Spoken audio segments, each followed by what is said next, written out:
Hey there, everybody, and welcome to MetaCTF Live pre-show banter. That is, we are not actually doing the live thing just quite yet, even though we are live. I know it gets confusing. I'm horribly confused myself, but it's going to be a good time. You can watch me descend into madness. You can watch Roman laugh at me descending into madness because we're going to have fun doing that. But yeah, this is pre-show banter. We've got about 30 minutes for us to kind of get warmed up, get settled in, welcome everybody in, talk about fun stuff that may or may not be relevant to what we're going to be doing in the actual MetaCTF live portion today, but it will be fun nonetheless. Let's bring in my main man, Mr. Roman. Roman, how you doing today, sir? I'm good. Excited for the holidays. What about you? The same, the same. It's always nice to get a 3-day weekend. You know, it's just like a nice little gift from time to time when those things happen. I get to say, hey, I don't have to go to work today. I've got a live stream for myself. I do a live stream for my own YouTube channel every Friday at 10. So I'm really looking forward to that one because I don't have to worry about work at all. Mm-hmm.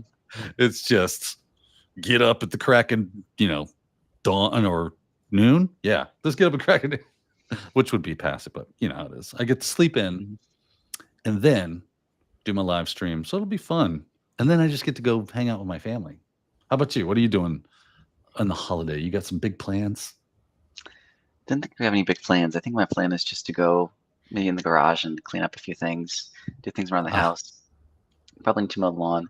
Nothing, nothing super exciting. Just the things you have to do when you have free time from work. Different work day. Yeah. Megan, how about you? You got anything going on? I had my work, shall we call it, weekend last weekend where I changed out the speakers in my car. So this weekend is an actual holiday weekend. I am like you went straight up. You got a full like bass system going in your car. You're rattling the trunk and that kind of stuff. That's the speakers you threw in your car. I didn't know you were into that. That's cool. I think the paper like standard speakers that came in my car, which is not old. It's 7 years old, but it's old enough to where one of them broke. And so I ripped the doors off, not like the whole doors, but the the panels, inside panel off, and changed out the speakers that I bought offline. So that was an interesting experience. The learning took about an hour, and then after that I changed the second one in like 15 minutes. So yeah, much easier second go around. Yeah, it's funny how that works, isn't it? Yeah. I was like, dang, that first one took me forever, but so much easier. So I get to enjoy that this weekend as I go to the beach. So that'll be good. Well, excellent. Good for you, taking control of your own destiny and not just buying another car, because that's what I feel like that's what they want you to do. I've gotten down this rabbit hole of like modern cars are nothing but a scam. YouTube pit, and it's just been like all these mechanics going. So customer brought in this 2024 GMC Sierra, and it wouldn't start. They've had it diagnosed by 3 different mechanics, including the dealer. They couldn't figure out what was wrong with it. I found out that there was water in the tail light, and so condensation had built up and had shorted out the LED tail light, which is controlled by a computer board, which when it fried, stopped the whole system and wouldn't allow the truck to start. Yep. And I'm like, yeah, no, that's a problem. And they spent $5,600 getting it diagnosed and still had no. I was like, you know what? Give me a 1986 Ford F-150 long bed dual tank, right, with 4 on the floor. I'm a happy camper right there, right? I can throw things in the back of that truck without worrying about what it does to the bed of it. And yes, I'm going on a rant, kids. This is just what's happening today. I look at these new trucks and I see them and I go, they're real pretty. I'll give you that. They're huge on one hand. Like trucks are big. They are really big. Even the small trucks, like look at a Ford Ranger. They're easily as big. I mean, they're so close to being as big as a full-size F-150. It's insane. And because they used to be a small truck. Maybe you've heard of the term mini truck. And it was those and the Honda B2000s and that kind of stuff that sparked that whole mini trucking culture that came up in the late 90s, early 2000s. But trucks were meant to be a work vehicle, not a pleasure craft that got you down the highway with giant knobby tires and 8 miles to the gallon. So I don't understand the appeal for these things, honestly, because you don't want to scratch it. You don't want to do this. $80,000 fully loaded. I am not that kind of person. I want an old truck that I can drive around no roads and be like, yeah, it's beat up. It's got some rust on her, but man, she fires up every time I turn the key. And that's what I love about it. I know I'm an old redneck from Florida, so what do I know?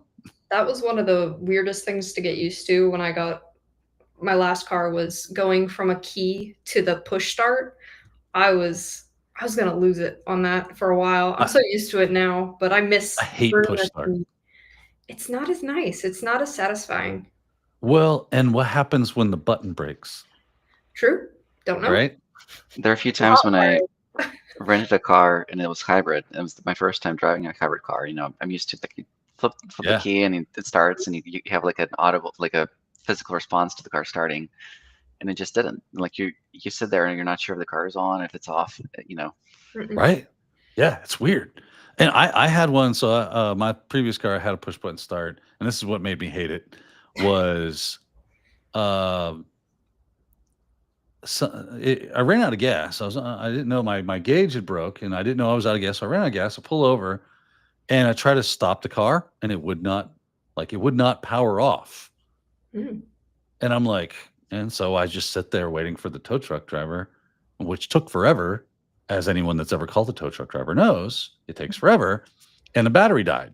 Like, it killed my battery because I couldn't get it to shut off. And it's like, if this were a physical switch, which is like $12 from O'Reilly's or whatever, right? No, we got to be fancy with the button and blah, blah, blah, blah, blah. No, give me a key that I turn.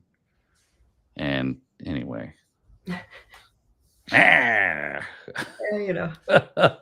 Next topic. Daniel asked the panel how to use the printer and why the internet is out. You're darn right I do. Listen, these internets, what do I do? How do I get this? I want an Internet Explorer. Where'd that go? This new Edge stuff. Yeah, I think you're muted, Roman. What's your favorite printer brand? I'm pretty opinionated about that. Oh, I haven't printed anything and I couldn't tell you when.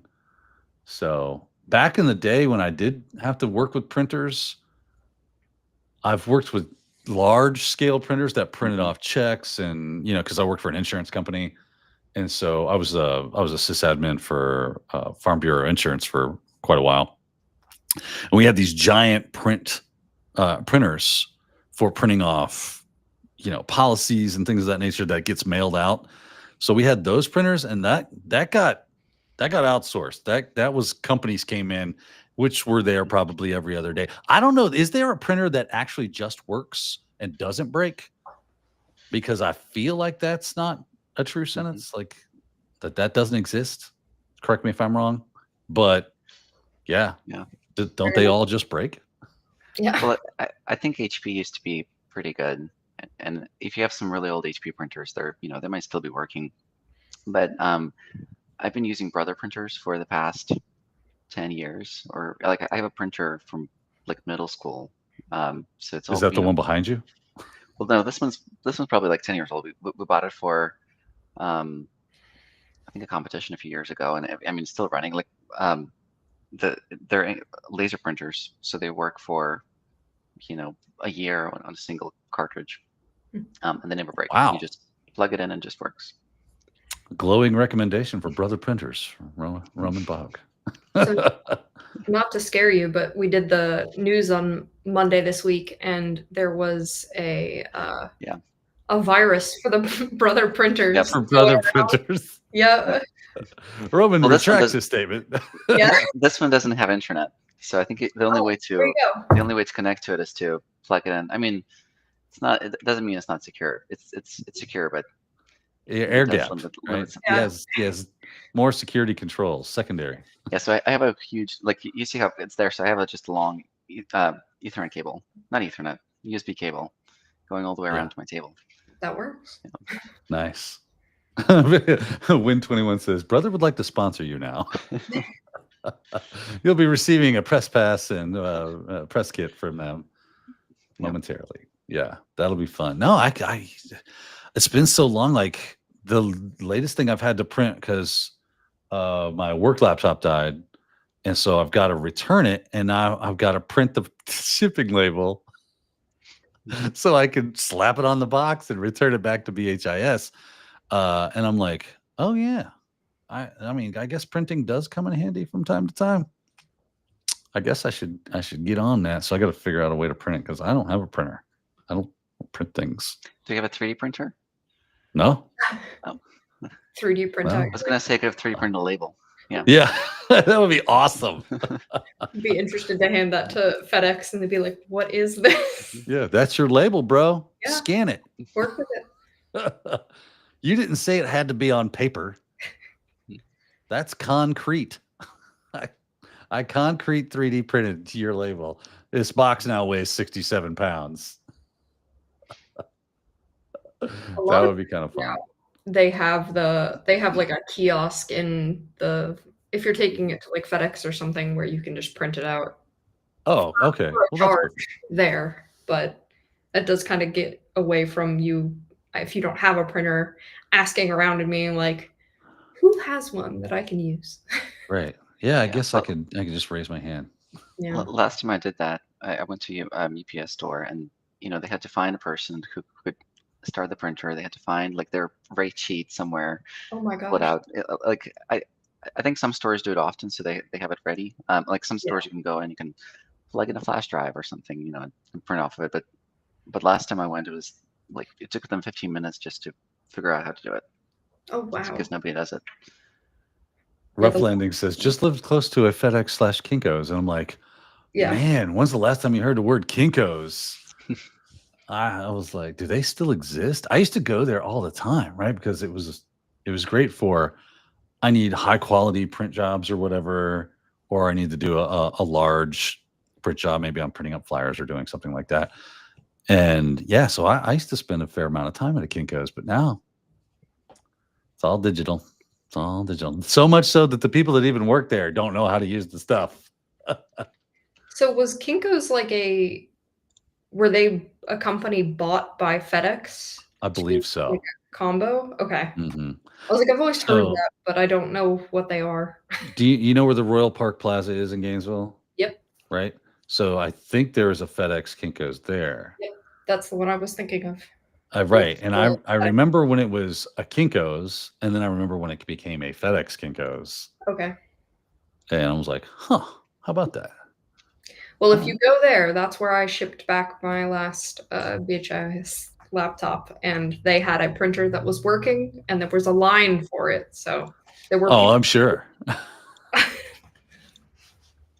It's like knowing Fortran now. How do we work this magical box? I need to make paper with images in print on it. And call the councilman. And he comes out with his... We will get the printer to work. It shall print if we say the right incantations. And then, and everybody falls and says, oh, great wise Swami from the ages of old, you have made the printer print. Anyway, I'm a crazy person, by the way. Someone in chat mentioned Pop Copy. I have not heard of that one. That's a new one for me. Maybe they're not in the South. That's not that Dave Chappelle skit, is it? I He don't had know. this whole skit about like it was onboard training for someone that worked at like a Kinko's or a Pop Copy, and it was rough. Oh, You basically just abused your clients. Told them there was nothing you could do for them. Yes, it is the Dave is. Chappelle skit. Booyah! Daniel knows. There's a few marbles still rolling around up there that haven't gotten off track. Unfortunately, it's just random things like Dave Chappelle skits and that kind of stuff. Well, speaking of, before we get too far down the road, we do have some things we want to mention to you just to let you know that there are some really cool things that are going on in the world of anti-siphon and MetaCTF. So let's jump in and give you the obligatory marketing spiel, right? We've got register for the Blue Team Summit. Don't forget, this is coming up. If you need to learn more, you can just click that lovely little button right around there. You've got August 27th at 11 a.m. to 4 p.m. Eastern Daylight Time. That's going to be a lot of fun, so go check that out. We've also got affordable training, pay for what you can, happening all the time. Hit that Explore Courses button to see what we've got coming up, which I guess I could do for you right now because I don't know exactly what we have coming up. Come on. There we go. And this is, okay, never mind that. There's another site you can go to check that out, which is powered by bhis.com. And this is going to give you a lot of great information, like our anti-siphon summer camp. This is actually going to be really cool. This is an in-person or on-demand training, or I guess virtual is a better way of putting it. Virtual training or in-person. This is going to be somewhere in the mountains between Washington, D.C. and Baltimore.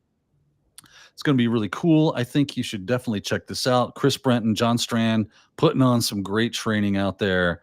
So if you have the ability to go check this out in person, I would highly recommend that, because those are both, like, John and Chris are amazing trainers, and you'll get some great information out of them. But if you need to go in virtually, hey, there's no shaming here for virtual attendees. So click there to register and to learn more about cost and all that. There's also, if we go back, there's the Blue Team Summit. So if you want to learn more about that and the training that will be offered with the Blue Team Summit, you can click those things and just click those, go to the events, and it'll show you all the information about that. So there that is. Lots and lots of fun. Moving on, we've got MetaCTF. You definitely want to check this out. Here's the MetaCTF practice environment. If you want to play around in MetaCTF and participate, be a willing participant, that is, and not unlike, or Roman typically is just, forcing people into it with the end of a spear. You get to willfully go do it and just create an account, log in. It's fairly simple and straightforward to do. Once you're in, though, then you can have fun and do all the CTF challenges that are there. So get that account created and log in so that you can be a part of this, and then you can participate in the Flash CTF challenges that happen every month. Now, if you want to know what has gone on and you need a little help, little guidance with getting through those challenges, we've got the metactf.com/blog site, or blog.metactf.com, which will give you write-ups for each one of the different challenges, even the ones for today that we're going to take a look at. So if you need a little help, need a little guidance, or you just want to see how they would suggest you do it, maybe you did solve it, but you're looking to see how maybe somebody did something a little bit different, you can go check that out. And of course, those are the Flash challenges, right? So we have July 2025. The Flash challenge is coming up on July 24th at 5 p.m. to 7 p.m. Eastern Standard Time. So be sure to go get your account created so that you can partake in this. It's okay if you don't get anything, if you don't solve anything, and it's okay if you solve everything. It's just for fun and for learning, and you have the possibility to win some prizes and get your name on the board, right? So top 3 participants will get to pick 2 prizes from the following categories. The rest will be raffled to see who solves at least one challenge. It's $300, $200, and $100 Amazon gift cards, sponsored by us over at Anti-Siphon Training. Thank you. We have Simply Cipher Academy's GRC Masterclass that you can win, 1 year early access to the online anti-siphon training course catalog. That is a phenomenal deal.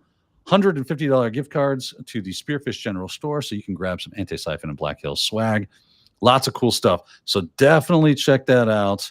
And of course, this was the one from June right here. So there you go. Hopefully I got through it well enough that you are excited about something and you start clicking on links and check that out. And then you can just join us for all the different things we're doing, like this live walkthrough, right? With Roman, it's going to be a lot of fun. You're going to learn a lot of stuff. We got Roman right here. We're going to be able to ask him some questions, throw some stuff in the chat. We are having a great time. Hopefully you are as well. So there you go. There's my marketing spiel. Whew. Wipe the brow off, because I'm not good at that kind of thing. But now you know what's going on in the anti-siphon, Black Hills, and MetaCTF worlds. Megan, how's it going? Oh no, I feel like I'm stuck. There we are. Hey, look at this. Oh, she made a new board. That's what she was doing. To where you could have all 4 things. I was moving things around. Yeah, she's the puppet master behind pulling the strings. Yes. Roman, Mm-hmm. you've been having a good time getting prepared for today? I have. I mean, there are definitely a few challenges that I don't think I would have been able to solve on my own during the CTF, and so I had to look through and read up on some topics. But definitely had to prepare. Let me ask you this question real quick before we get too far down that. Mm-hmm. If someone's watching today and they're kind of new, they're like, hey, let me check out this whole MetaCTF thing. I've heard good things. Mm-hmm. What would be the best thing for them to do to kind of like start to prepare to be able to solve challenges, ranging from easy to the hardest stuff that you have? Like, what are some just like basic skill set in the easy to intermediate to advanced challenges that you have, that if you want to get those easy things, pick up, go learn this and this, that kind of stuff? What's like the top 3 things that you would say for each one?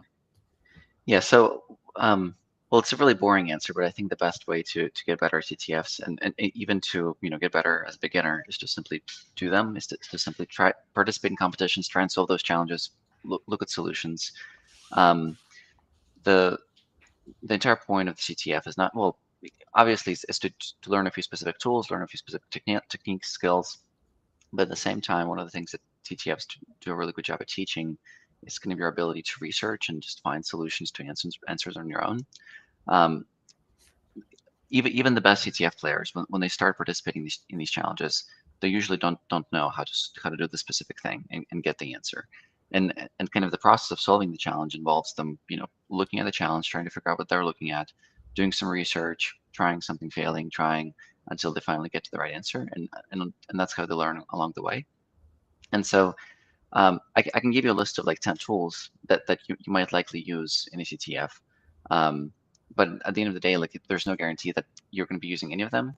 The goal of this is for you to kind of just be able to look at the challenge, do some research, do some Googling, and try to find the answer. But I will say that some of the, I guess, most common tools you'll use for easier challenges, if you've never used it, check out CyberChef. It's a tool that was, I think, made by the UK government. It's open source, so you can look through the code if you really want to. But it's a 1-page HTML document. There's a hosted version that you can use, but it comes with hundreds of different random mini tools that you can chain, you can move around, you can do all kinds of things together with them. You can, do the basic things like convert to from base64 hex binary. It can decompile, disassemble binaries. Can decompile. It can disassemble binaries. It can convert IP ranges. It can do RSA and AS encryption. It can do like all kinds of hashing. It's just a very useful tool. I use it all the time, not just for CTFs, but like for data transformations, for all kinds of things. For forensics challenges, usually Wireshark is a pretty common tool. So Wireshark, if you're doing any kind of network packet analysis, volatility is for memory forensics, and then just getting familiar with like magic bytes and like what those are in file formats. So tools like file, strings, EXIF tool. CyberChef actually has all of those built in, so you don't even need to install them. For web exploitation, usually most of the easy challenges you can solve with just the browser. If you right-click inspect element and you look at the network tab, at the console, right-click view page source, that's usually enough for a lot of the easier challenges. If you're trying to do more analysis and trying to figure, look at how things are working on the website, things like Burp Suite are usually good.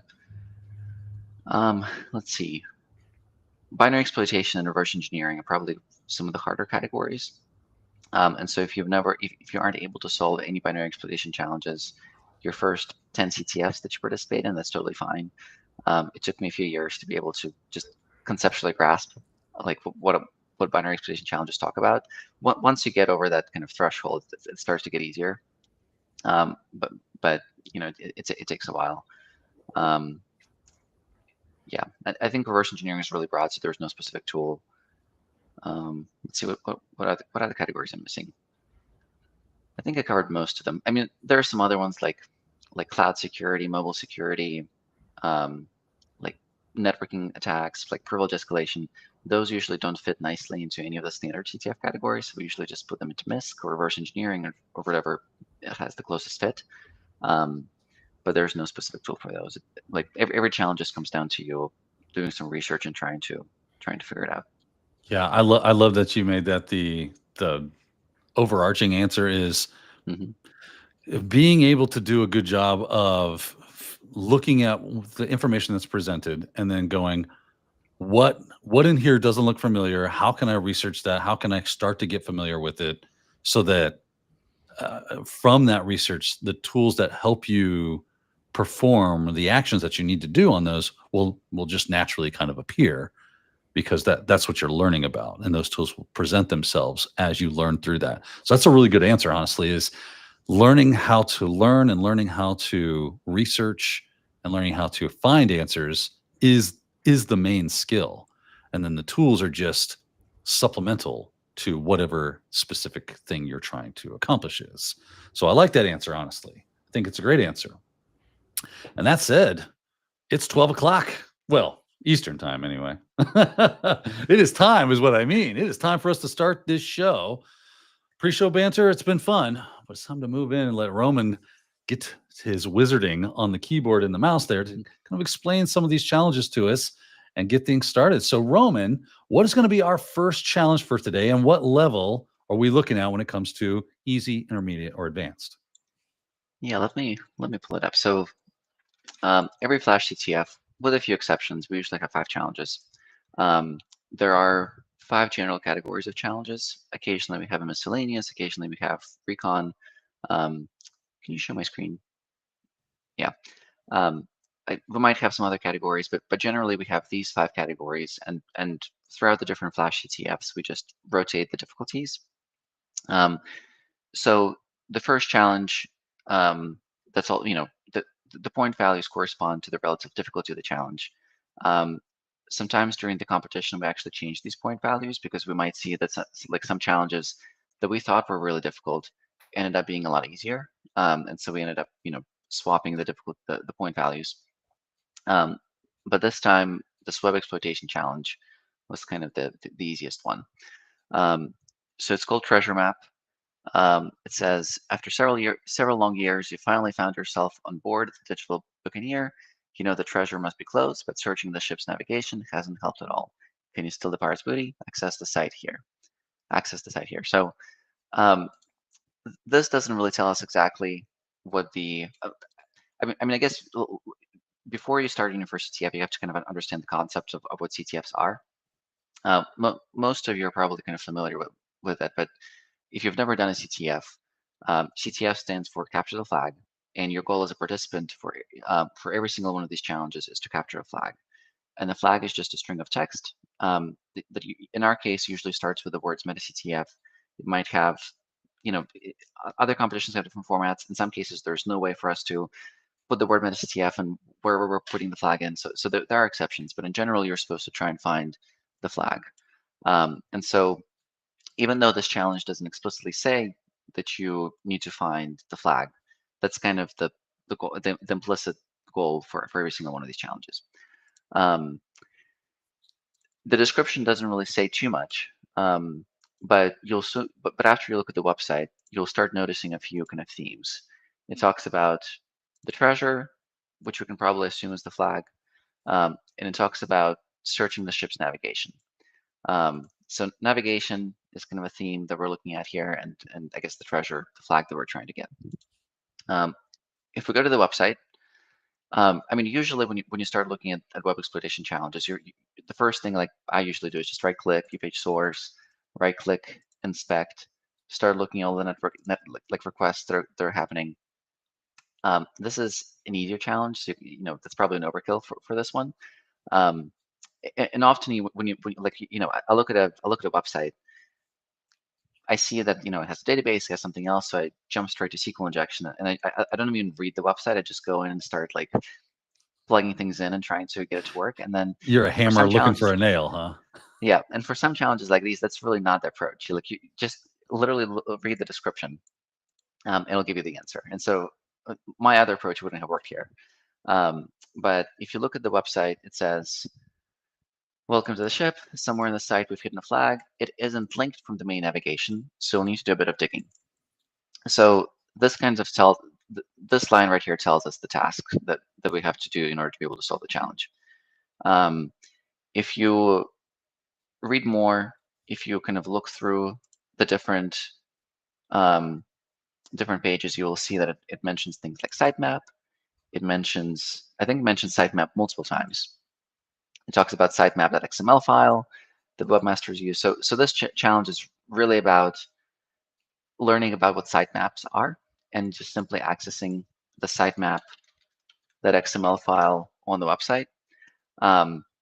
If you didn't see the word sitemap on the web page, the way you could approach this challenge is just kind of, do some Googling and look up, well, got it. Let's see, website navigation maps. You'll start seeing words like sitemap. You might also learn about robots.txt, which is a little bit different, but it's another tool that kind of might give you an indication of what's available on the website. So ideally, you solve those challenges by simply finding the word sitemap throughout this website and putting in here. But if you didn't know about this at all, the way we would approach this challenge is just to do a bunch of Googling, do a bunch of search engine work, and try and find the file. So if you a lot of you might be familiar with a file called robots.txt. It's a standard file that I think a lot of search engines actually ignore right now. It's not really, they don't really follow. I think if you want a page taken off of the website, you need to use the meta tags on the page itself. And I've noticed that Google just blatantly ignores this sometimes. But robots.txt is a standard file that a lot of search engines look at or used to look at in order to see which pages they're allowed to index. And so usually it's a very, it's a useful tool for you as a developer if you're trying to hide certain things from showing up on Google. But as an attacker, it's also a really good place to see all the files that the developer doesn't want you to find on Google. And so it also lists like the sitemap. Sitemap.xml, it's not quite a standard. Usually websites might have like sitemap, like pages underscore sitemap, or like there's no like explicit definition of what sitemap.xml is supposed to be called. But usually, could you increase the font just a little bit? Yeah. There you go. Perfect. And this is an XML file that just what websites put out for search engine optimization that lists all the different pages that they have on this website. And so right here, you see this treasure chamber page that if you go to it, it'll tell you the flag. Robots.txt, sitemap, I think they're one of the .well known files. So if you want to learn more about this, well, no, you need to. Let's see, maybe there's a nice page. There's a handful of files that you'll often find on a lot of different websites. It's kind of this like standard set of locations where you can find, where search engines, different applications can find information about the website. And so, for example, there's, like I mentioned, robots. Oh, is it not? Is robots.txt not one of these? That's surprising. But things like security.txt, yeah. Often when you, for example, if you find a vulnerability on a website and you're trying to report it, I mean, let's just pick a random website, like google.com. Let's try going to security.txt. Oh, doesn't work. What's a random security company? A random tool company. Trusted Sec. We'll pick on Dave Kennedy today. Yeah, let's see how well they. So they They don't have, but let's see if they have that well known. Okay, well maybe this defeats my point. Yeah, wow. Okay, well, a bunch of websites, especially if they have some kind of tool, if they have a responsible disclosure program, they'll usually have the security.txt file available. I mean, let me see if we have it. I feel like we do. Yeah, okay. So it's a file that kind of just tells you how to report vulnerabilities. Somebody says, could you increase that font so we can see that? Yeah. There you go. It just tells you kind of some information about where to report security vulnerabilities to. Very cool. And so just one of standard file names that you'll often find. Oh, I see. Yeah, Google wasn't well known. Yeah, Google has it too. There it is. You just had to add the .well known folder. Yeah, so that's the intended solution, one of the solutions. Generally, we don't recommend this during CTFs because it can take down our infrastructure, especially if everyone does it. But like brute forcing the file names in the website using tools like dirbusting, unfortunately, for some reason, as CTF organizers, usually we create challenges in such a way that dirbusting wouldn't make any impact. And for some reason, CTF players just like the first tool they jump to. I guess probably because it's effective. But you could have used Derby or whatever. There are like hundreds of those tools to fuzz the different pages on the website. Yeah, I would assume even if you threw like a NIC2 scan at it, that does some directory fuzzing as well, just out of default. So people are probably just oh, it's web application stuff. Cool. I'm going to grab my web app tools. That's going to be like NIC2. That's going to be like GoBuster, FairXBuster, and so on. So because that's their methodology that they've learned from seeing how tools work, instead of going, well, because I think what Roman is really getting at here, and is a great takeaway from this challenge, is when you plop down on either a CTF, or if you're doing bug bounty, or you're doing a web app pen test, or whatever the case is that you need to like really navigate that site manually. You need to take some time and sit there and go, okay, what page goes where, map this stuff out. And sure, you could be running this through Burp Suite so that you get a really good map being developed and hierarchy being developed in the target area of that, so you can kind of see that hierarchically, so you don't have to do the heavy lifting of that. But you need to be clicking through things and seeing where things connect, looking at source code, reading the page, because you never know what little information. And of course, if you know those well-knowns, like robots.txt and secrets.txt and things of that nature, you can utilize that information and maybe go ahead. Yeah, I don't need the directory fuzz because it says it right here in robots.txt, do not go here.txt. And I'm putting that in the URL bar. I'm going there because you're trying to hide it. If you don't know what robots.txt is for, if you don't know what secrets.txt is for, maybe you don't understand that. And the first thing you want to do is just throw your tool at it and let the tool do the heavy lifting. The tool is going to be there for if your manual discovery isn't really revealing much, especially when it comes to a CTF, right? Because if it's an online CTF, you could totally DOS the thing. If everybody that's doing the CTF is directory fuzzing, that's going to be quite a bit of traffic. Yeah. So spend some time with the source code. Spend some time inspecting elements, reading just the text on the page. I was looking at each one of those cards. Everything on the cards on that landing site was like, check out sitemap XML, check out robots.txt. Like there was some big heavy hints in that specific challenge. So I don't think you left them without a witness there, sir. Yeah. And there are a few more comments, and so like you can find some other examples of binary defense, a bunch of other websites having their security.txt files. What are some other questions? Yeah, there was a question about what would be more efficient, automating or rating it. I mean, for this particular challenge, reading it is probably more efficient. There are a lot of things we can do to prevent, like we can do rate limiting. We can say like you only can send 5 requests per second, and so then your brute forcing wouldn't work. In general, we don't like disqualify or forbid it just because we can't enforce it. But generally, we design challenges in such a way so that if you throw a tool at it, it's not going to just give you the answer. You have to usually do some kind of manual work. Good to know. Yeah. So well, Roman, that, you think we've successfully explained this? I think we beat this horse pretty good, and that I think we everybody did. gets the idea. You should have learned about sitemap.xml, and now if you've never heard of that, or robots.txt and what that is, and some basic web app enumeration, you should be pretty handy to go at this point in time. Let's move on to the next challenge. And what level are we looking at with this one? Yeah. So after this, the challenges start to get more difficult pretty fast.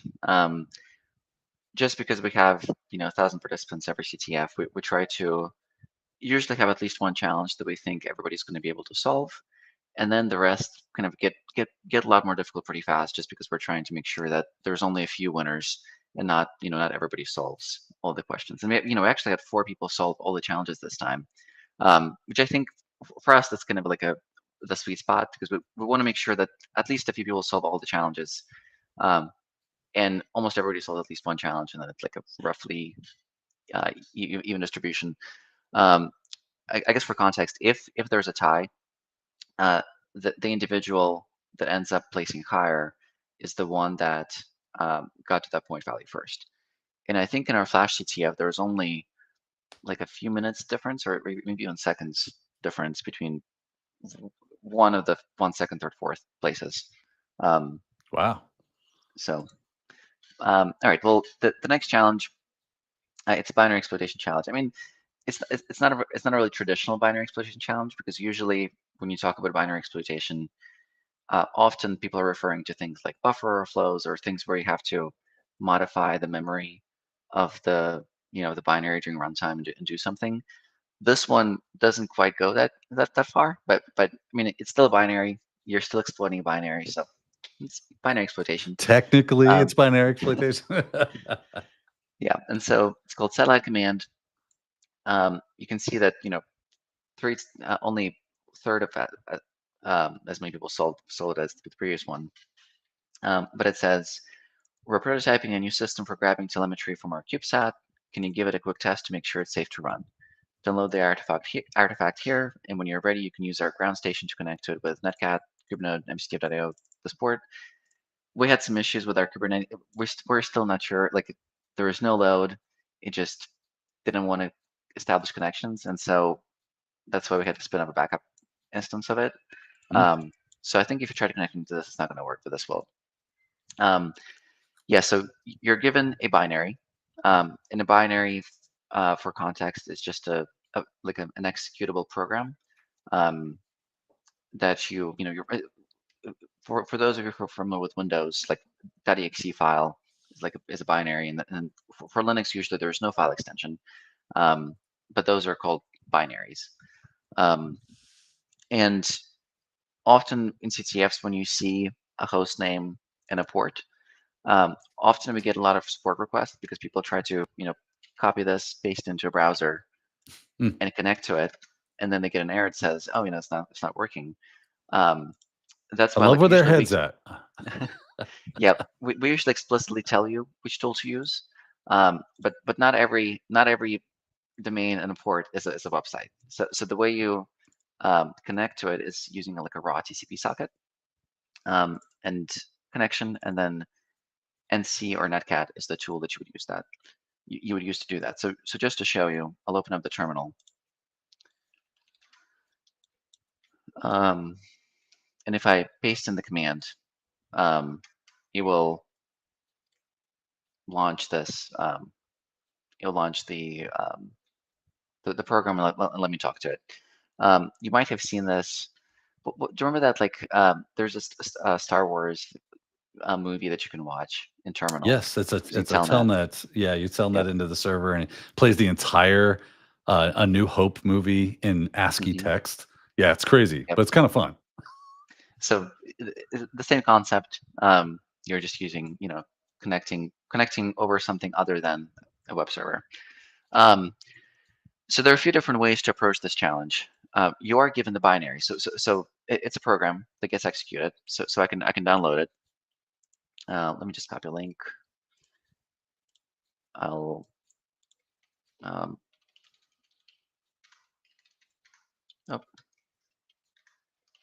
So wget is a command that you can use to download files, and I just copied the link. I'll run unzip on this file that we just downloaded. Ugh, I just reinstalled my operating system recently, so I haven't actually had You a chance too, huh? Yeah. All right. Well, It's always fun getting things back to what we feel is normal. And then those things don't pop up until you need them. Like right now, it's like, oh yeah, you didn't get unzip. Well, unzip, that's for professionals. Yeah. So this zip file that we've given you contains 3 files. It contains a challenge, so we can use the file command to see what the file is. So it's an executable. ELF usually means that it's for a Linux system, x86 64 architecture. We've also been given a Docker file, which is just a text file, and we're also given a flag.txt file, which is also just ASCII text. So I can look at the flag. It will just give you a fake flag that's not actually the answer. So actually, in this competition, one of the challenges we accidentally did give you the right flag, so we had to update the zip file in the middle of the competition and reset the flag. But you know, it happens. How often do people submit the fake flag? Well, they do submit the fake flag quite often, and we do get some support requests about it.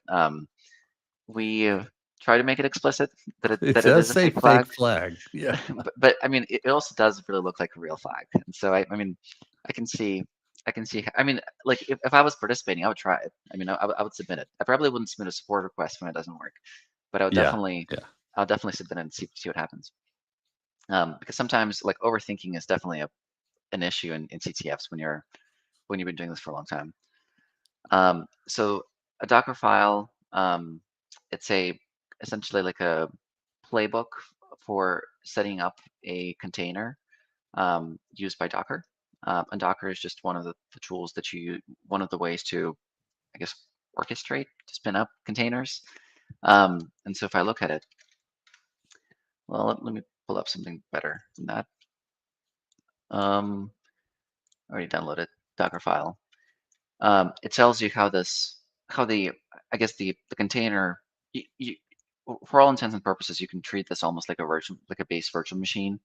How it's running the program that we give you. So we can see that it creates these directories on the system. It writes these files to these different directories. It copies over the binary onto the container. It copies over the flag into the container. And then it runs it. Yeah, so breadbone jail is a special kind of image that we use to isolate different users when they connect to the system. And so by default, the way it's configured to run is if you put a file as /srv/app/run, it's going to execute it because that's how it's configured, what it's configured to do. But this is I guess the playbook for setting up this virtual machine. And so this container. And so when you connect to it using netcat, come on, okay. When you connect to it using netcat, what happens is your shell sends a TCP packet to the server, and the server runs this binary, and then it prints out the output. And then when you type something here, it's going to send the output back, and so forth. And so instead of connecting, usually you only connect to the remote server when you actually solve the challenge and you already have a working solution. What I'm going to do is I'm going to simply run the binary. Okay, I know that this binary is safe, so don't just run binaries that you get from from CTF competitions like this. Usually you should use a virtual machine. I do know that it's safe, so I feel comfortable running it. But this gives me the exact same output simply because the binary that we gave you is the same binary that you get to when you connect to the remote server. There are a few different ways to approach this challenge. One is you can analyze it. You can run things like strings to kind of print out. Okay, so here if I just open it up in text editor, it's going to look like gibberish because it's a compiled binary. So simply looking at the file is not going to get you far, and so that's why you have to use some different tools to kind of help you understand what you're looking at. And usually the first thing you do is static analysis, or static or dynamic. But some examples of static analysis would be running strings against the binary, which just prints out all the different printable sections of the binary. Often it's not very useful, but sometimes it is, because it might, sometimes you will see the different like inputs and outputs that it has. You can also use tools like objdump. I always forget I think it's -E. I always forget the flags. Oh. objdump. Yeah, so this one, disassembles the binary and tells you the, I think I forgot a flag. I think objdump E-A, maybe? Let's see. Okay, it's a big binary, but somewhere at the top there's probably some actual assembly. You can also use some dynamic analysis. So static analysis is you're analyzing the binary without actually running it. You're just looking at the code and you're trying to understand what's happening. Dynamic analysis is you run the binary and then you try to observe what's happening while you run it. So using things like strace, ltrace are kind of the most basic ones. And so I can use strace against the binary, and it will give me all the system calls that are made. So like, write, read, and so forth. Another common tool is Ghidra, also for static analysis. You can put in the binary, file, import, binary, analyze, and if you look at the main function, you can see a version of what the source code might have looked like, and kind of get a sense of what's happening in the program. And so for this particular challenge, you don't need to do any of that. The easiest solution would just simply have been to run the binary and to try it.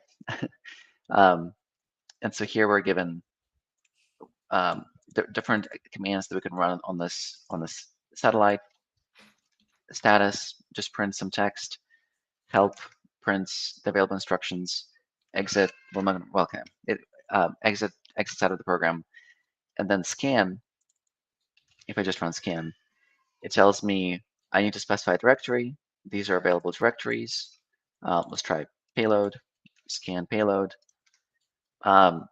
It prints a debug statement that says we're executing command ls-l satellite payload, and pipe the output to null. If I, yes, so seeing something like this in a challenge, it's a big red flag. What we can gather from this is that whatever we put after the scan, so in this case the word payload,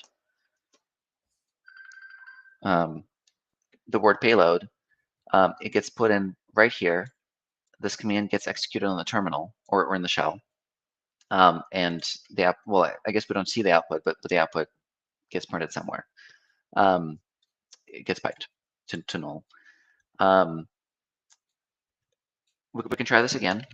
So for example, instead of payload, which was one of the allowed subset available directories, I'm just going to put something random. And as expected, we see that even though it wasn't a valid directory, it still puts in as part of this command and gets executed. If you look at Ghidra, you'd actually have seen the exact same thing, where let me see if I can zoom in. Yeah. No, it's zooming in the wrong things. Oh no, it's just slow. Okay. It has this command, and it uses format string to replace this %s with the input that you provide after the word scan. Okay, let me see. Sam says, so Samantha or Shaden, she's actually the one who made this challenge. So I can, she knows what she's talking about in chat. Let me make a directory. Let me run this challenge, and I'm just going to run scan without anything. Oh yeah, okay. So we do see the output. Yeah, and so you can look at Ghidra and you'll see exactly what's happening. For this particular challenge, I mean, this is definitely useful, and you can know exactly what's happening, but you don't really need to. You can kind of guess just by looking at the binary and executing it. And so if you do some research, you will learn about something called command injection. Command injection is a vulnerability where the program, whether it's a website, whether it's a binary, whether it's any kind of application, takes in the input that the user provides, maybe filters it a little bit, maybe not, but then it takes the input and puts it directly into the command that then gets executed in the shell of the system that's running it. We have a challenge in the anti-7 cyber range that has the web exploitation variant of it. I think it's called Botnet Center. Let's see, bot. Yeah, and so it's an online networking tool that just essentially takes in the input that you provide, and on the back end, it puts it, it concatenates the input that you provide to the tool that's is used to get the output. So for example, ping, it just runs ping example.com, and you can put anything other besides example.com. You can start putting, semicolons, ampersands, some actual malicious commands, and it's just going to concatenate them and execute them. So if you want to try this, you can try this later. But this particular challenge does this, through a binary. And so if we look at this, let me open up Notepad. We can see that this is the command that's getting executed. Using ls as is, we can't. So we have ls. We can put whatever we want in here, and our target, based on the Docker file, is to get this flag.txt file that's stored at srv app flag.txt. This is in the same directory as the binary, so we can use relative. We don't need to use the full path. So essentially, what we know is that we need to go after flag.txt. And so, what are some ways to get there? Probably the easiest option is, you have ls. What if we replace %s with something like, ampersand, or I guess, space. So ls runs, then we put in double ampersand. So if the command succeeds, we then run cat flag.txt. So let's try this. And the way it's going to work is, for example, if I put in this input, it's going to replace the %s, and the command is going to look like this. So it's going to run ls, and then it's going to run cat flag.txt. And for those of you keeping score at home, that double ampersand is basically a logical and. It's saying, hey, run the ls command and run the cat flag.txt command. And if as long as that ls command runs, that cat flag.txt should also run. Yep. And so if I copy this, if I put it in, well, I guess I need to use the word scan first. Enter. Oh, it says block term cat detected. Security violation log. Well, this reminds me. So you're doing a little filtering there, Mr. Funny Yep. Guy, right? You got a filter going. Hey, you've got some. I don't like the word cat, because when you cat things, you might be reading files that you ain't supposed to read. So that's no bueno. You don't get to do that here. And if you actually go through Ghidra, you should be able to find. So it has this function that says is blocked. And if you look through this function, you might have to change, change how these variables are rendered, but you'll actually see a list of all the terms that it's blocking. But I mean, once again, it's not necessary. You can just try a bunch of things, but if you want to, you can. And this reminds me on a Linux system, when you log in and you enter the wrong password, it just says, like, oh, or like you try using sudo, you're not a sudo, or this incident will be reported, or something like that. So in addition to cat, I mean, there's 100 different commands you can use to get the flag. So Well, let's try. So cat didn't work. Let's try something like head. So head is another command that prints the first few lines, I think by default 10 of whatever text file you give to it. And so for example, let me just create a bunch of file with a bunch of lines. 6, 7, 8, 9, 10, 11, 12, okay, whatever. And if I run cat on this file, it's going to print the entire file. If I run head as df, it's going to only print the top 10 lines. I can also do tail, and that'll print the bottom 10 lines. You know, you can change this. You can say I want to actually see the next 11 lines, but let's try this command. Head. All right.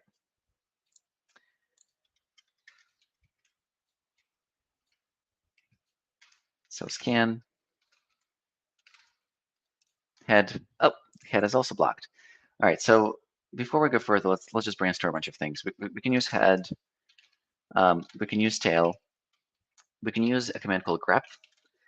So grep is just a command to search for files, for things inside of files. But I can use grep dot to just search for anything in a file like flag.txt, and that would print me the flag. In addition to head, we can use sed, which I think is I forget what it stands for, but it lets you stream editor. Yeah, it lets you replace things. So let's try sed. What's the I think just p. Yep, they'll print the flag.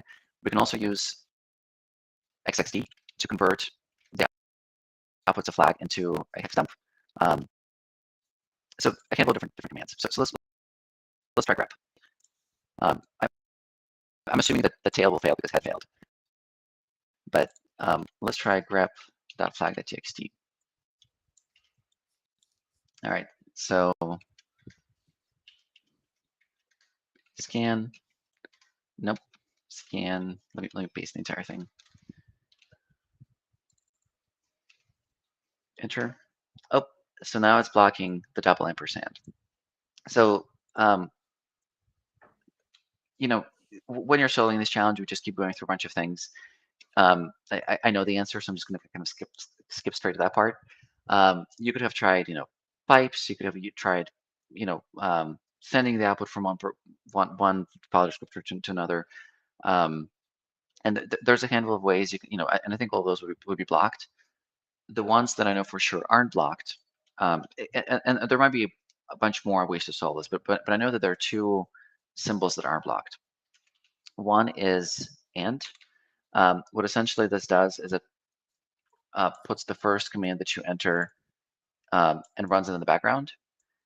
So if I just do this, instead of double ampersand, it's going to run this one in the background, and it's going to run the next one.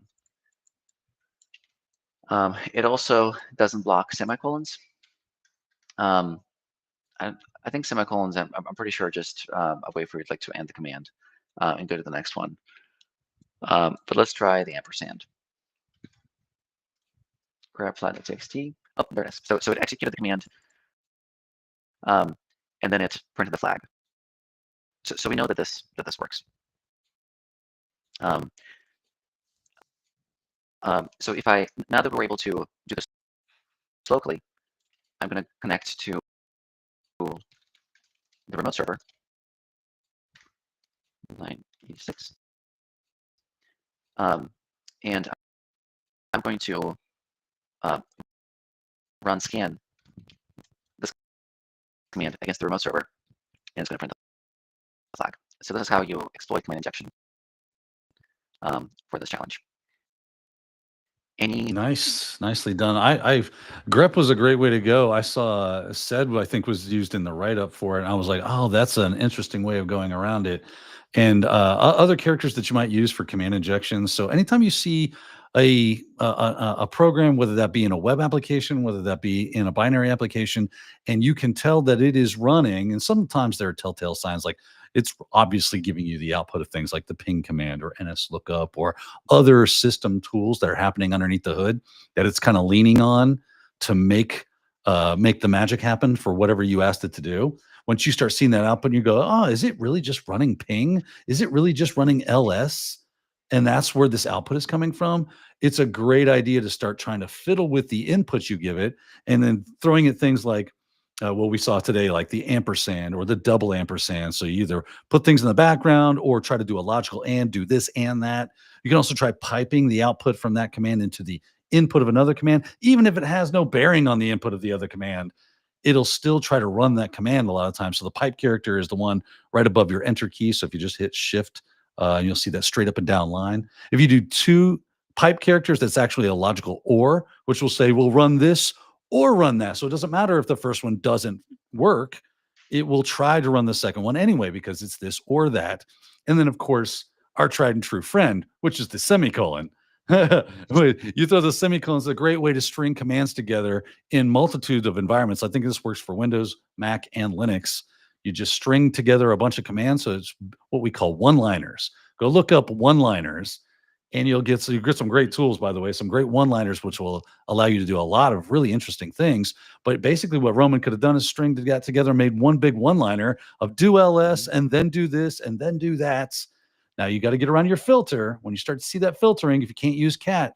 So that's why I really liked being able to use grep or sed, some other tool that probably wasn't getting hit by that filter.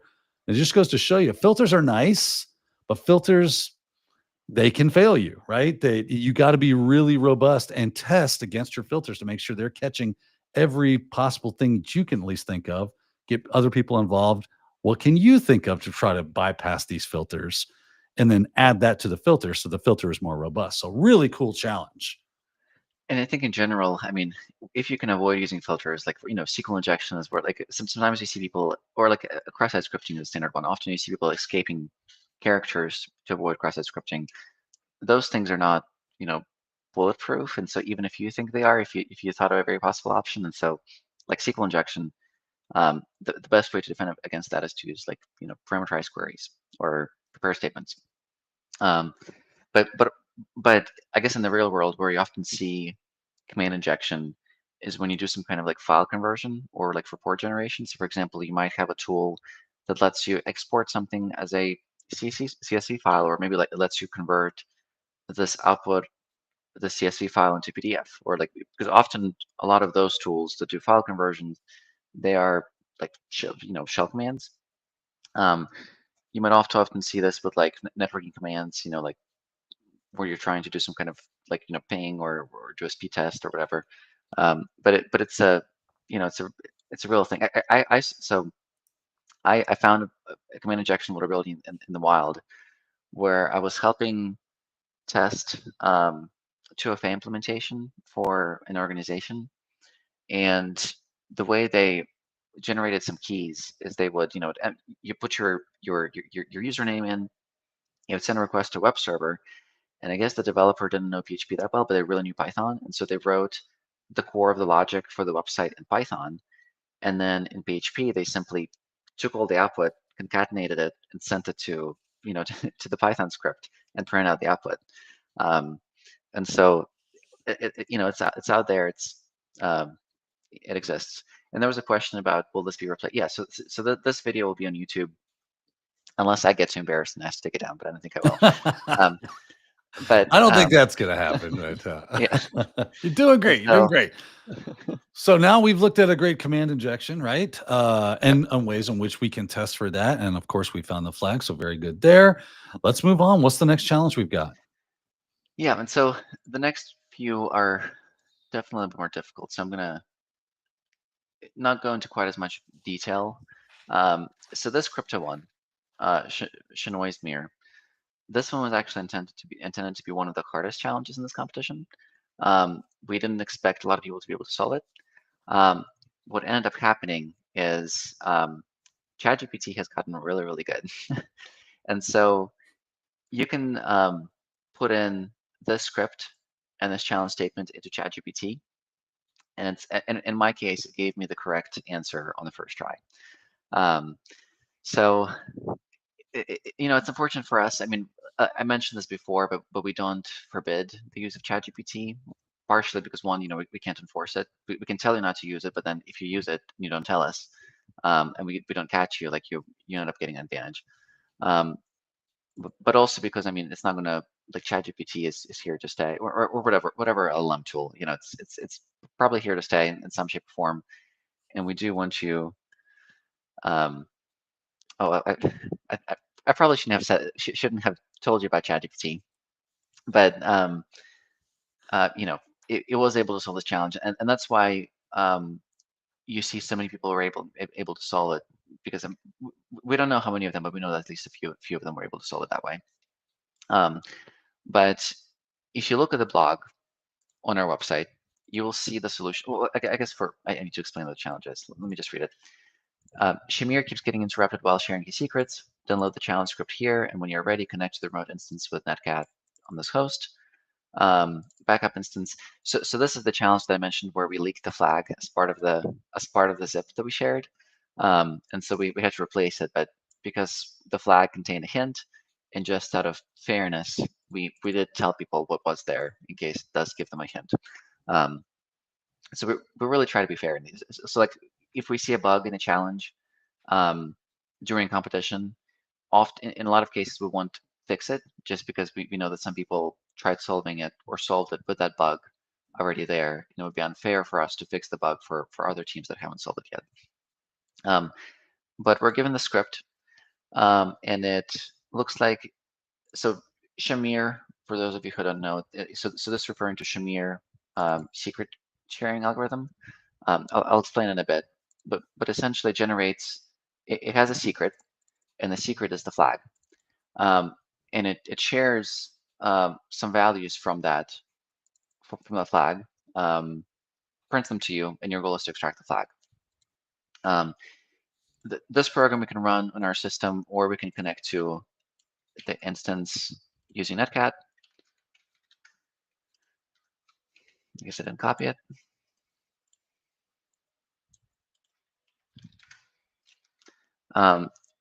It'll give you a public parameter number, and I guess, yeah, let's try sharing amount for, let's see, share amount, certain amount,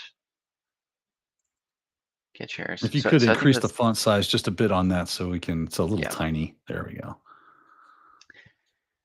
So I guess let me quickly explain what Shamir's secret sharing is. So it's a way for you to share private information among a group of people in such a way that, you must have a certain number of keys or of people in order to be able to get back to the original. I think if you ever used Vault, like HashiCorp Vault, it uses something similar for, like, you know, generating, I think, master passwords. But essentially, let's say I have some kind of number that's secret, and I have 5 people, and I give each of these 5 people some kind of piece of information, and I want to make it so that if any 3 of those people come together, they'll be able to find the original. But if there are less than 3 people, they will not be able to. So that's kind of the idea behind this, and the way it works is based on polynomials. So let me. I used to love this website when I was in high school. It was really useful.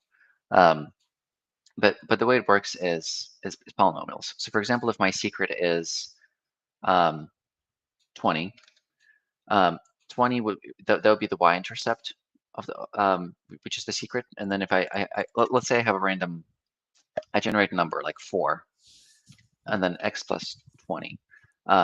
So this is I guess is like a way for me to, this polynomial essentially represents the secret that I'm trying to share. 20 is the secret, and 4 is just a random number that's random because, you know, that's kind of the way to encrypt it.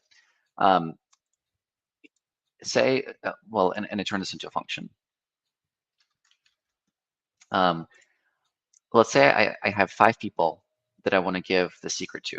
So I generate 5 random numbers. I run this polynomial for 5 different random inputs. So let's say f of 1 equals 24, f of 30 equals 140, f of 9, and then f of 4, I'm just going to do 4 instead of 5. And then I share these four numbers with individuals, and I tell them that this is a, I guess this is a first order polynomial. I forget what number they start. Linear. Well, is this a first order? Okay, yeah. So it's a first order, and I tell everybody it's a first order polynomial. So if you just have one of these numbers, there's no way you're going to figure out the number 20.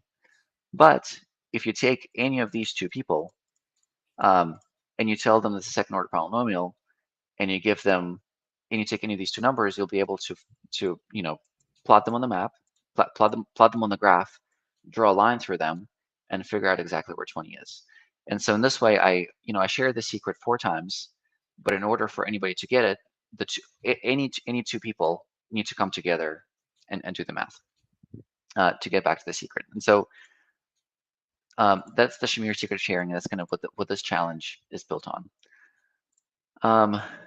The way it works is, if you look at the solution,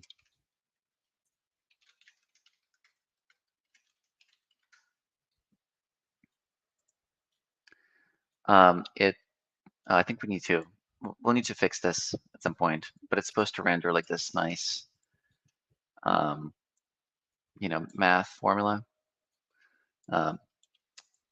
But it, generates a polynomial.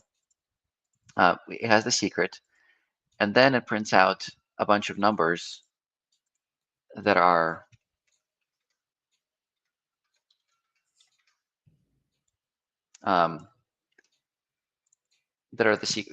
these secrets. The same way we have secrets right here. It prints out 5 of them, but what it does is that it adds noise to each of these numbers. So for example, if the correct answer was, for example, 24, you would add some kind of number to it and give you 30. And then for this one, it would add another number and give you 145. One of these is guaranteed to be correct. So for example, it's going to say 56, and then it's going to give you 36 plus 20. And so it's going to give you these numbers. And one of them is going to be correct. You're not going to know which one it is. And so you have to somehow figure out what the secret is based on a bunch of these numbers. And so the way you do this is, because you know that one of these numbers is correct, you can write it out as a math equation. Let me see. So for example, if we know that it's a first order polynomial, so P of x is the function, and then ax plus b. So b is our secret, and a is the coefficient. This is also this is not the secret, but it's also secret. We don't know what it is. We're given a few of these numbers, and we know that, for example, P of 123 equals ABC, or some kind of number plus unknown number. P124 equals whatever this is, plus, all right, I shouldn't use letters for this, and so forth. We know that one of these numbers is going to be 0, and one of these is going to be some other number. We can rewrite this in the form of like P minus this question mark. Well, I'll call question mark 1 and question mark 2. And so this one equals 0.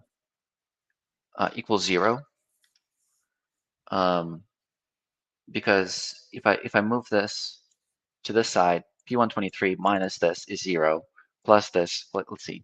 No, this one equals, yeah, and then I subtract this, it's going to equal 0. And then P124, well, I guess I need to do this, minus, and then P124 minus this number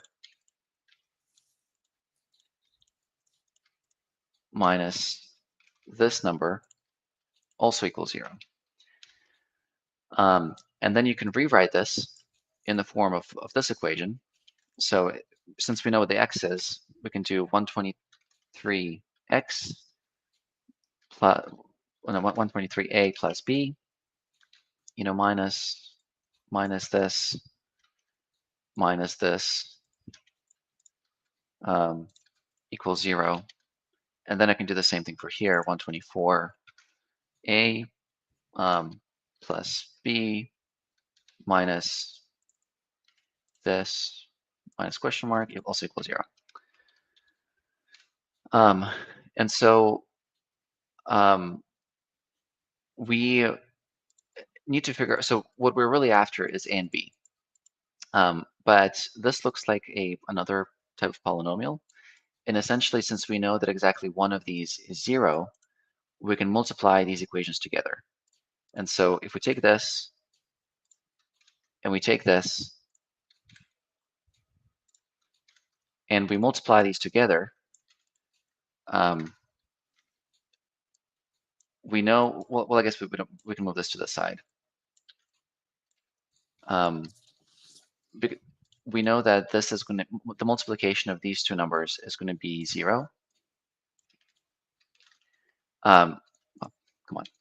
No, stop. Because we know that at least one of these numbers is a 0. And so this is just a multivariate polynomial.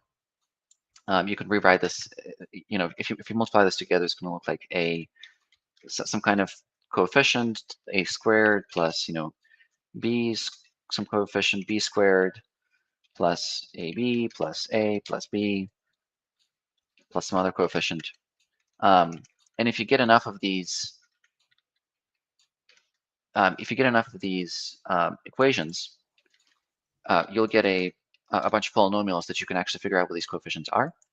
And that's where the Grosvenor basis engine comes from.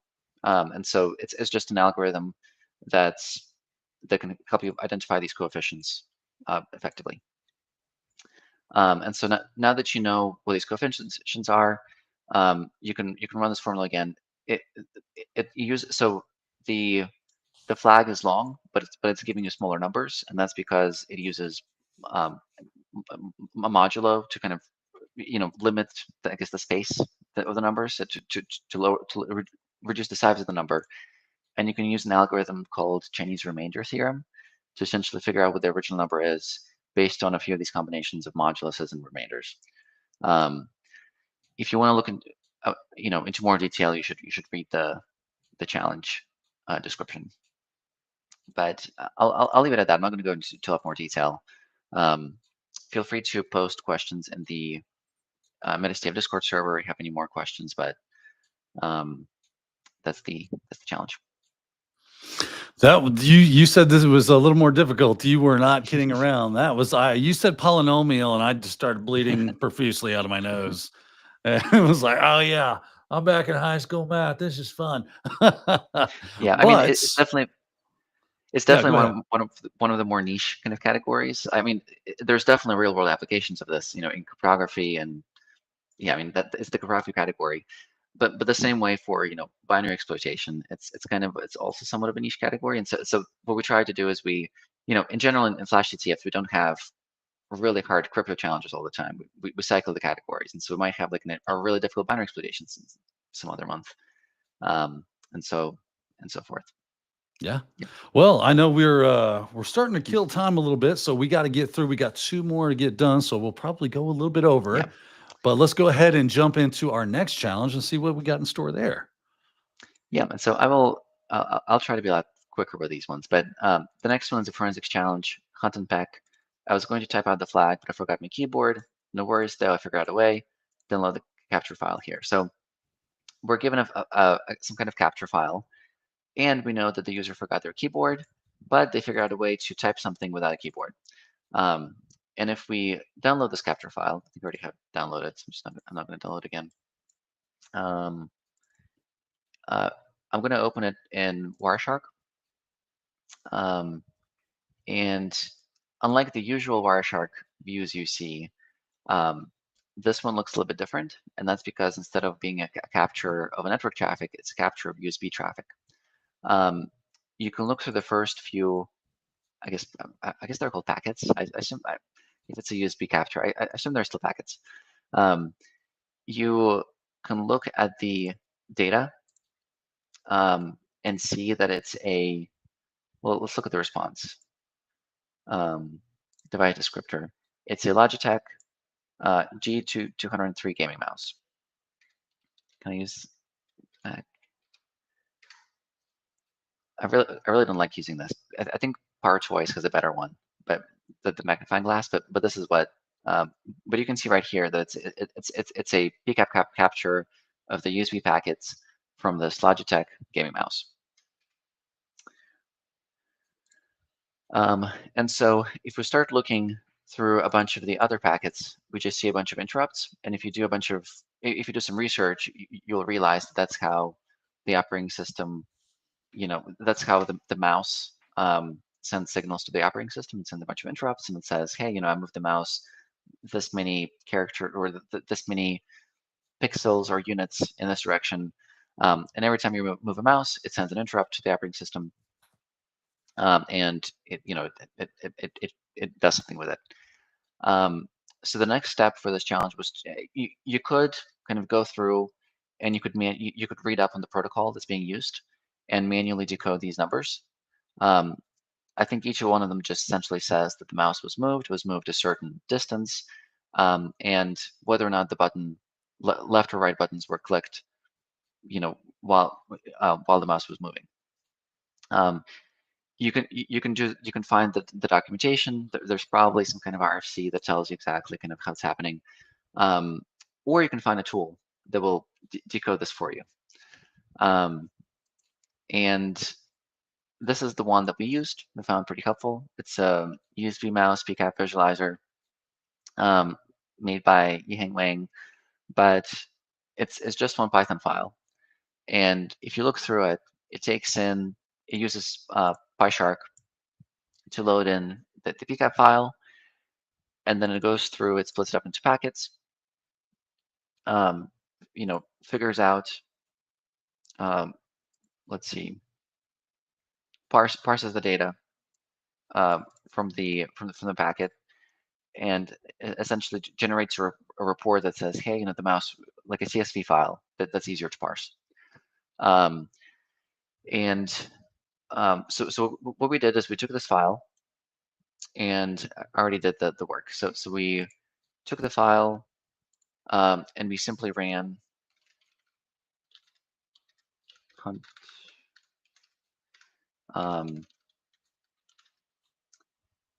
ran it against the PCAP file, so usb.pcap. Let me see if I can zoom this in. And the output file, let's say movements.csv. So it's going to go through. It's going to go through the packets, and it's not going to work. T-Shark seems to have crashed. Thanks a lot, T-Shark. All right, it doesn't matter. I do have it already generated. I can show you my bash history to prove that I ran the command. But essentially it says that at this timestamp, the X coordinate changed by 1, the Y coordinate changed by 0, and none of the buttons were pressed. So if I search for true, we'll see that eventually there are some movements where the buttons have been pressed. And if we do this, we can see that the button was pressed a bunch of times. Not the button, the mouse.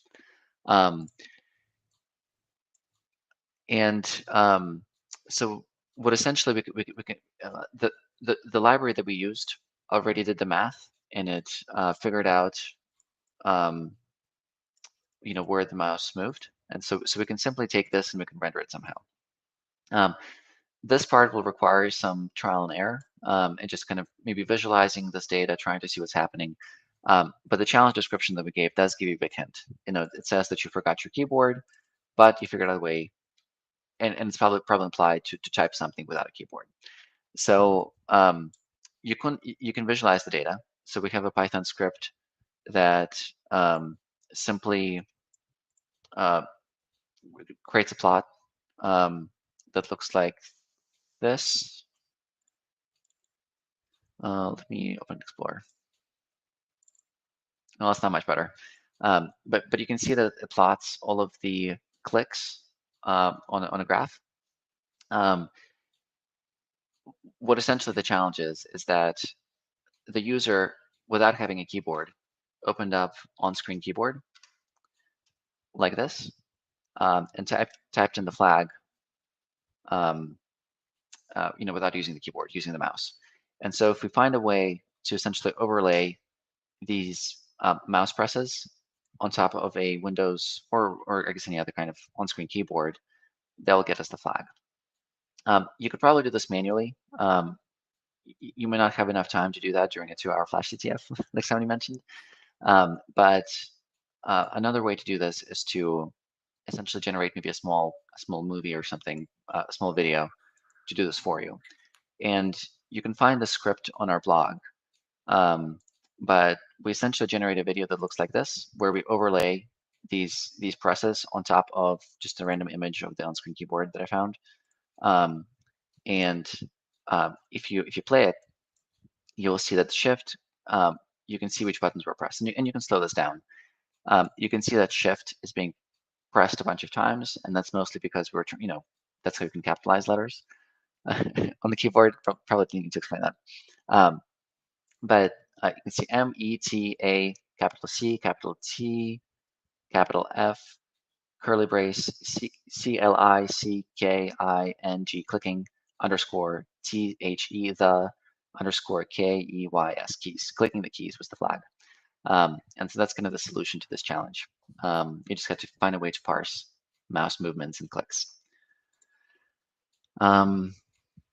Yeah, and I think that covers it. Once again, you can talk in the Discord server, and we can, either ourselves or somebody else in the server will be able to give you a little bit more guidance. And you're also welcome to publish your own solutions on these. And we've actually, so if my explanation wasn't sufficient, you might be able to find a few more people talking about it in a slightly different way. I will say that, looking at some of these challenges like this one and the previous one, obviously there may be some niche to it. So you'd have to get up to speed with all the different specifics as far as that niche goes. But once you're there, once you kind of get acclimated to that challenge, it is definitely going to push you into expanding and broadening your horizons and your knowledge and your skills. And ultimately, that's what we do with CTFs. That's what they're for. They're supposed to be fun, kind of give you a little gamified version of a problem to solve, a puzzle. And then 2, you learn something new and you add that to your skill set. It might not be that we have, a script that overlays key presses sitting around in our back pocket that we use on a daily basis. But what it does do is kind of teaches you more about the different technologies that you're working with and gives you a deeper understanding. And then if you take that information and start to synthesize, apply it on the keyboard to finish a CTF challenge such as this, you'll have grown. And that's the idea behind it, I think, that you guys are getting at. Yep. One more? There was a question. Yeah. We'll you have a question. Yeah. There was go ahead. There was a question about the keyboard challenge and asking us to clarify the locale. Yeah, I mean, we might do that. I think to some extent, there's probably going to be a bunch of other examples where we just will forget to do something similar. So probably up to the participant to kind of, assume it's either Great Britain or if it's English, and then maybe try a few options. But is the UK keyboard really that different from the US one? Let's see, GB are they really that different?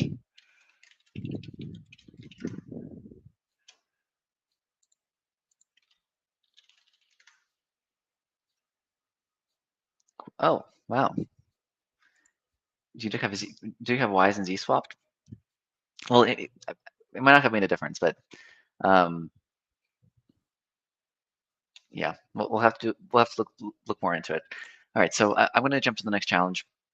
I didn't think that this one was intended to be the most difficult challenge, but I think it ended up being the most difficult challenge. I guess a little bit barely.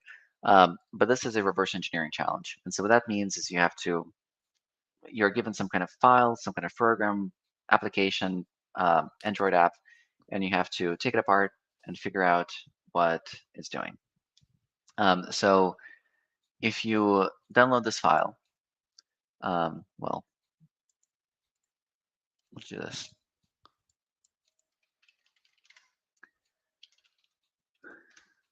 file mutated. We see that it's also a 64-bit executable. If we try running it, I need to give it execute permissions. We are asked to enter the flag, and it verifies whether it's correct or not. So this is kind of a standard like flag checker program. It's a kind of challenge that you have to look at the binary, reverse engineer it, figure out what logic is happening in the background to generate the flag, and then kind of reverse the steps to find the original flag. So there are once again a few different ways you can approach it. You can run strings, you can run strace, ltrace. Well, I think it's statically linked, so not ltrace. But my personal approach is just to throw it into Ghidra and see what happens. Sometimes it's obfuscated, but sometimes it's not as obfuscated. And if you find the main function, we'll see that we have some kind of encoded shellcode. We XOR this encoded shellcode with 0x5a. And so I'm skipping a bunch of steps because I already know the solution. I don't have much time. But if you do a little bit more research and look through the assembly, if you look through the symbols, like through the different strings inside of it, you will see that essentially what's happening is the program runs. It has some kind of shellcode or some kind of binary executable data embedded. It takes the data, it XORs every single byte of it with this value 0x5a. And XOR is just a one-to-one like mathematical function that just swaps some bits, and you can it's an inverse of itself. So you can run XOR against the same they I guess encoded encrypted string to get the original back. And yeah, Michael says flashbacks to loader challenge. This is pretty much the same thing. It loads in shellcode, decodes it, and runs it. So there are a few different ways you can extract it. You can try statically finding it. You can in the solution we have a script that will find the encoded shellcode symbol for you and extract it, and then it will XOR the bytes with the key that we found in the code. And so what this program does using Leaf, it just takes in, finds the section, decodes it, pulls it out, decrypts it, decodes it, and puts it into a file. This doesn't look pretty, just because it's here. That's why I don't like VS Code, is because it doesn't let me look at files that the way they were supposed to be looked at. I guess that's objective, but this is what this file really looks like.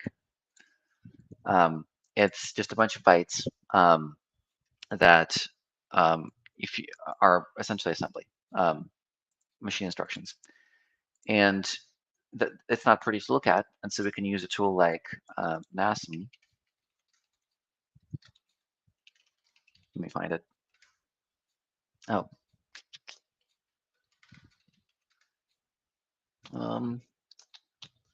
I used it somewhere, but essentially you can disassemble this series of bytes into assembly, and then looking at assembly is a lot easier than looking at raw binary data.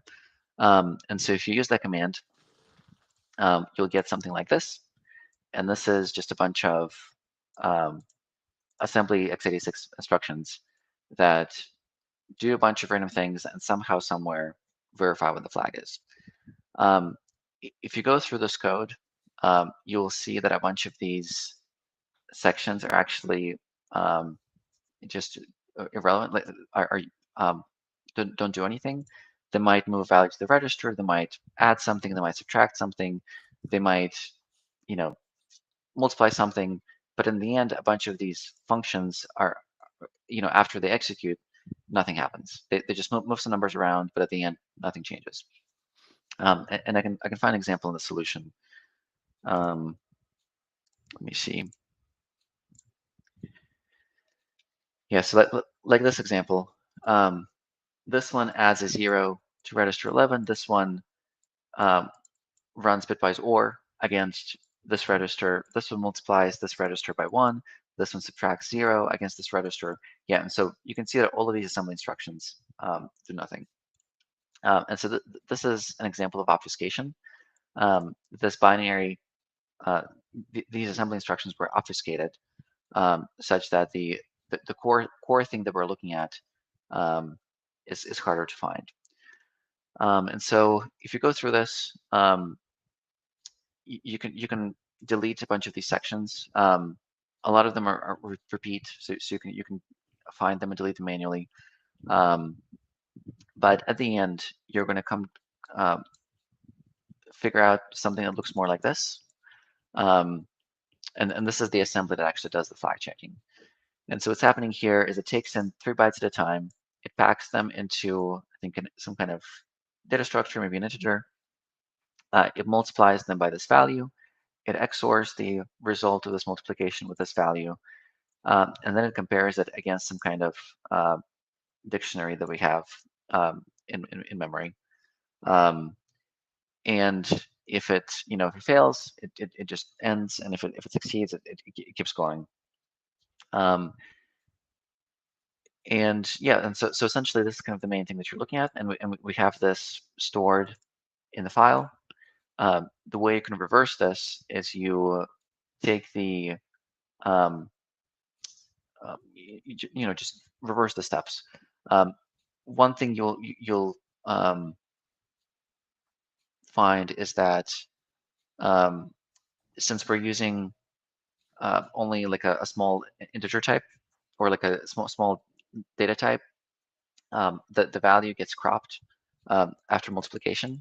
So you lose a few bytes, but you can use like a mod inverse formula to figure out what the original number was.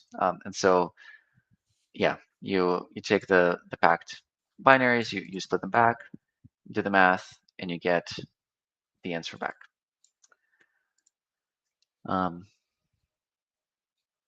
Yeah, I think that covers this challenge. Very high level. Yes, very, very high, but well beyond my pay grade, that's for sure.